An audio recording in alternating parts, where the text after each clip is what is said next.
Today, we'll talk about irisin, a muscle-derived signaling molecule, and the popular claim that cold water turns it on and lowers inflammation. I'll separate three things: what is biologically plausible, what is actually supported in human studies, and what is unsafe for many older adults. Irisin is often described as a myokine, a messenger released by muscle, studied for links to energy metabolism and inflammatory pathways. But here is the key point. Irisin is not a routine clinical test. There is no universally accepted normal range, and results can vary across laboratory methods. So any script that gives you a single magic cutoff and promises guaranteed outcomes is stepping beyond the evidence.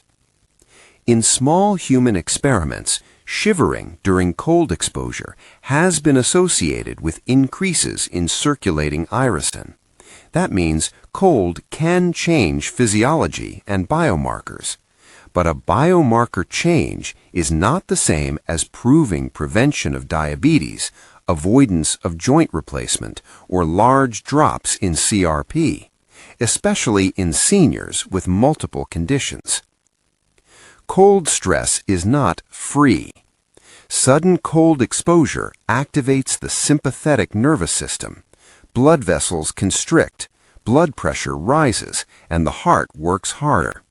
For a healthy, well-screened person, brief cool exposure may be tolerable.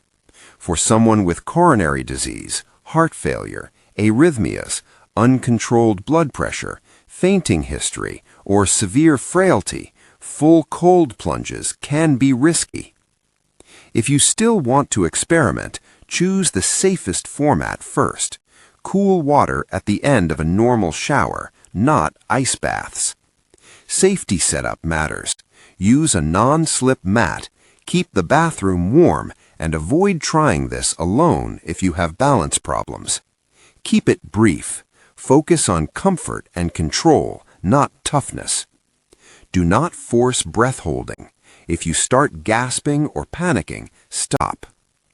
Stop immediately and seek medical help if you get chest pressure, severe shortness of breath, fainting, new weakness, or strong palpitations. Do not do cold exposure during acute illness, fever, or if you suspect infection. And do not change prescription medicines because a video told you to. Any dose changes must be supervised. For most older adults, the best supported anti-inflammatory stack is still the boring one: regular aerobic activity, muscle strengthening and balance training, adjusted to your abilities, plus sleep regularity and cardiometabolic risk control.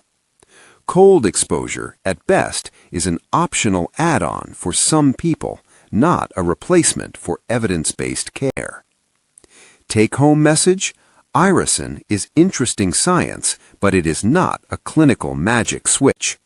If you want to try cool water exposure, keep it mild, keep it safe, and treat it as an experiment, not a cure. If you want more videos where we audit popular health claims with evidence and safety in mind,